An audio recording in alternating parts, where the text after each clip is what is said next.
কৈশোর এবং তারুণ্যের এই ক্রান্তিকালে এই সময় আমরা জীবন এবং জগৎ সম্পর্কে উপলব্ধি করার সুযোগ পেয়েছে জাতীয়তাবাদী ছাত্র দল নামক একটি সংগঠনের সাথে অন্তর্ভুক্ত হয়ে। বন্ধুরা, আজকে যার সুস্থতা কামনায় এই দোয়া মাহফিলের আয়োজন করা হয়েছে, সে ছাত্র জীবন থেকে আমার সহকর্মী। বয়সে ছোট হলেও যখন ছাত্র রাজনীতি আমরা করছি তখনও সে হয়তো আরো তখন নিচের ক্লাসে পড়ে, আমরা সিনিয়র, কিন্তু এরশাদ বিরোধী আন্দোলন, ছাত্র আন্দোলনে তাকে আমরা পেয়েছি। অত্যন্ত বিনয়ী এবং মৃদুভাষী রফিকুল আলম বকুল FH হলের যেদিন প্যানেল পরিচিতি হয় সেদিনও সে খুব মৃদু ভাষায় কথা বলত, বক্তৃতা করতো জোরালো। সেই প্যানেল পরিচিতি অনুষ্ঠানের আমি ছিলাম মূল পরিচয় করে দেওয়া নেতা, অর্থাৎ সেটার প্রধান অতিথি হিসেবে কাজ করেছে। এই ছাত্র রাজনীতির স্বীকৃতি সে পায় সাধারণ ছাত্রদের মধ্যে থেকে।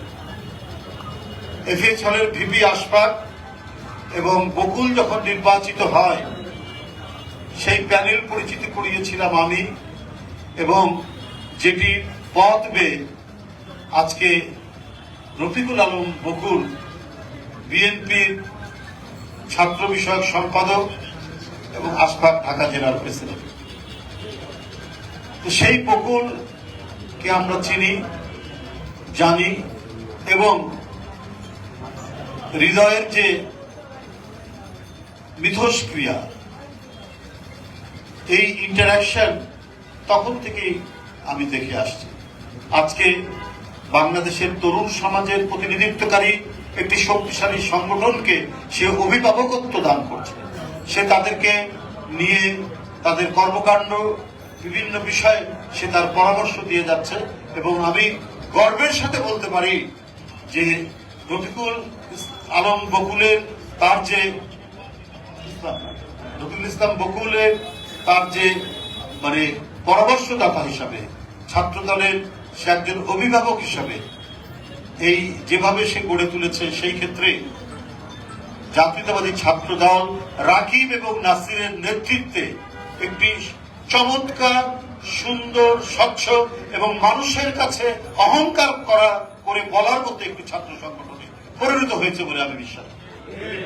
আমি সেদিন শহীদ মিনারেও বলেছি, আমি আজও বলছি, এই দুইজনকেই দেখেছি ঢাকা মহানগরের বিভিন্ন প্রত্যন্ত অঞ্চলে সেই তীব্র দুঃশাসনের মধ্যে, সেই পুলিশি শাসনের মধ্যে, গোয়েন্দাদের জালের ভিতরেও জাতীয়তাবাদী ছাত্র দলের ছেলেমেয়েরা তারা যেভাবে এখানে কাজ করেছেন, নেতৃত্ব দিয়েছেন, বিশেষ করে রাকিব এবং নাসিরের নেতৃত্বে, যে অনেক জাল বিছানো পড়েও কেউ কেউ যে সেই জাল ছিন্ন করতে পারে, সেই দৃষ্টান্ত সেদিন আমরা দেখেছি।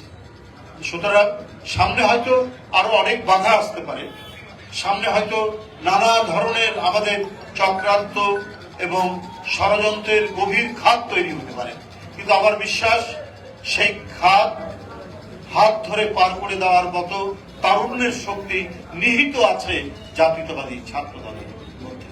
আমরা 16 বছরের সংগ্রাম এবং এর আগে এরশাদের সময় 9 বছরের সংগ্রামের সম্মিলিত ঐতিহ্যের ধারক তো জাতীয়তাবাদী ছাত্র দল। শুধুমাত্র জুলাই আগস্টের ধারক তো তারা নয়, জুলাই আগস্টের প্রতিনিধিত্বকারী নয়। জুলাই আগস্টে এটি চূড়ান্ত পর্যায়ে উঠেছে, কিন্তু তার আগের যে ভিত্তি রচিত হয়েছে 16 বছরে দেশনেত্রী বেগম খালেদা জিয়ার, তার যে একটি আকুল প্রেরণাদায়ক নেতৃত্বে গণতন্ত্র ফেরানোর অঙ্গীকারে উদ্বুদ্ধ ছিল তো এই জাতীয়তাবাদী ছাত্র। সেই জাতীয়তাবাদী ছাত্র দল জুলাই আগস্টে একটি প্রাণ উৎসর্গীকৃত ছাত্র সংগঠনে পরিণত হয়েছে।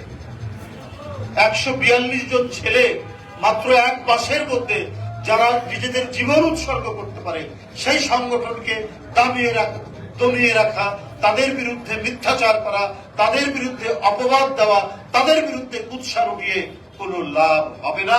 মানুষ এটা বিশ্বাস করবে না, সাধারণ ছাত্র সমাজও এটা বিশ্বাস করবে না।